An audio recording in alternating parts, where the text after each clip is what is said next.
जय गुरु जी। शुक्राना गुरु जी। सारी संगत को जय गुरु जी। संगत जी, आपको पता है गुरु जी के सत्संग को, हमें गुरु जी के मैसेजेस को कभी भी इग्नोर नहीं करना चाहिए और हमें गुरु जी के मैसेजेस को हमेशा समझना चाहिए और उस पर फॉलो भी करना चाहिए। इसी पर एक आंटी जी का सत्संग सुनाती हूँ जिसमें उन्होंने बहुत अच्छे से बताया है कि आंटी जी ने गुरु जी के मैसेज को कैसे जाने अनजाने में इग्नोर कर दिया और हमें ये गलती कभी नहीं करनी चाहिए। हमें इस गलती को करने से हमेशा बचना चाहिए। वो कौन सी गलती है, चलिए आंटी जी का सत्संग सुनाती हूँ। संगत जी, मैंने आंटी जी के चैनल पर अपने कई शुक्राना सत्संग शेयर किए हैं, लेकिन आज इस सत्संग में मैं गुरु जी से माफ़ी मांगना चाहती हूँ। संगत जी, मुझे 2-3 बार गुरु जी के मैसेज आए कि तुझे सत्संग का इनविटेशन आएगा और तू ज़रूर जाइयो। संगत जी, मैं सोचती थी मुझे तो कोई जानता भी नहीं है, मुझे कौन सत्संग का इनविटेशन देगा, लेकिन मैं गलत थी। यहाँ पर बुद्ध पूर्णिमा के दिन मुझे व्हाट्सएप पे मेरे भाई ने मैसेज भेजा जो कि गुरु जी के सत्संग का इनविटेशन था। मुझे 21 मई से 30 मई तक अमृतवेला सत्संग सुबह 4:30 बजे से 6 बजे तक करना था।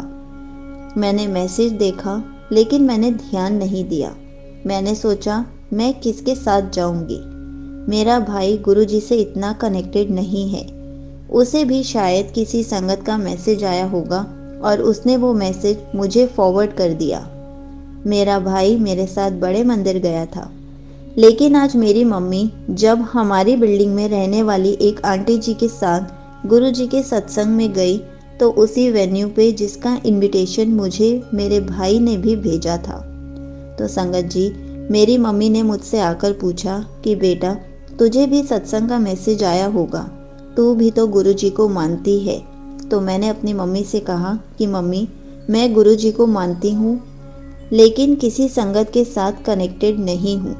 फिर मुझे याद आया कि मुझे गुरु जी के सत्संग के इनविटेशन का मैसेज तो आया था जो मुझे मेरे भाई ने भेजा था। सॉरी गुरुपा, मैं ध्यान नहीं दे पाई। मेरे माइंड में आता कि मम्मी भी उसी सत्संग में जा रही हैं तो मैं भी मम्मी और आंटी जी के साथ सत्संग में ज़रूर जाती, लेकिन मैं घर के कामों में इतनी उलझ जाती हूँ कि टाइम ही निकाल नहीं पाती हूँ। सॉरी गुरुपा, शायद सत्संग में जाना मेरी किस्मत में ही नहीं था। लेकिन मेरी मम्मी, जिनको आंटी जी ने कितनी बार सत्संग में चलने को बोला, लेकिन मेरी मम्मी बार बार इनकार कर देती थी, लेकिन आज उनको सत्संग में जाने का मौका मिल ही गया। आप मेरी मम्मी को ऐसे ही ब्लेस रखना और उनकी लेग्स में जो पेन होता है वो भी प्लीज़ आप ठीक कर देना, क्योंकि उनकी ये प्रॉब्लम डॉक्टर्स भी नहीं समझ पा रहे हैं। उन्होंने 1-2 डॉक्टर से कंसल्ट भी किया है और मेडिसिन्स भी दी हैं, लेकिन उन्हें आराम ही नहीं आता। गुरुपा, मेरे आपसे यही अरदास है कि आप मेरी मम्मी को ब्लेस कर दीजिए और उनको बिल्कुल ठीक कर दीजिए। यहीं पर आंटी जी का सत्संग समाप्त होता है। संगत जी, सबसे पहले तो यही बताऊंगी कि हमें सत्संग में जाने के लिए किसी को जानने की या ना जानने की ज़रूरत ही नहीं है, क्योंकि हम तो गुरु जी की संगत हैं। हमें जब भी गुरु जी के सत्संग का कोई भी इनविटेशन आता है तो हमें कोशिश करनी चाहिए कि हम ज़रूर जाएं, क्योंकि जब भी हम सत्संग में जाते हैं तो हमारे गुरु जी कर्म कटवाते हैं। गुरु जी हमें ब्लेस करते हैं, हमारे रोगों को लंगर प्रसाद खिलाकर ठीक करवाते हैं। गुरुजी हमें सत्संग में इनविटेशन सिर्फ इसलिए देते हैं ताकि हमारे थोड़े से कर्म सुधर सके, हमारे कष्ट कट सके और हमारे रोग दूर हो सके। अगर हम उसके लिए भी सत्संग में जाने के लिए सोचेंगे कि हम किसी को जानते नहीं हैं, तो फिर हम गुरु जी को कैसे मानते हैं?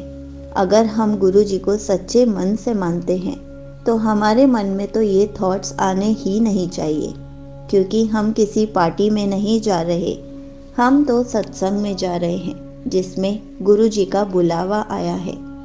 हमें कोई भी सत्संग में जाने के लिए इनविटेशन की ज़रूरत नहीं पड़ती, क्योंकि जो भी सत्संग होते हैं हम उसमें जा सकते हैं। जहाँ भी हम गुरु जी का सत्संग देखें हमें वहाँ पर चले जाना चाहिए, क्योंकि गुरु जी बिना बुलाए भी अपने पास बुला लेते हैं। कोई भी गुरु जी की संगत ऐसा नहीं कहेगी कि आपको तो हम जानते ही नहीं, आप कैसे आए।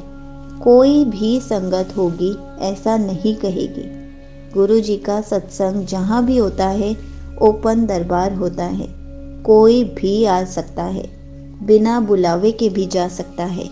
इसलिए हमें कभी भी ऐसा नहीं सोचना है कि यहाँ पर हमारा बुलावा तो है ही नहीं या हम किसी को जानते ही नहीं।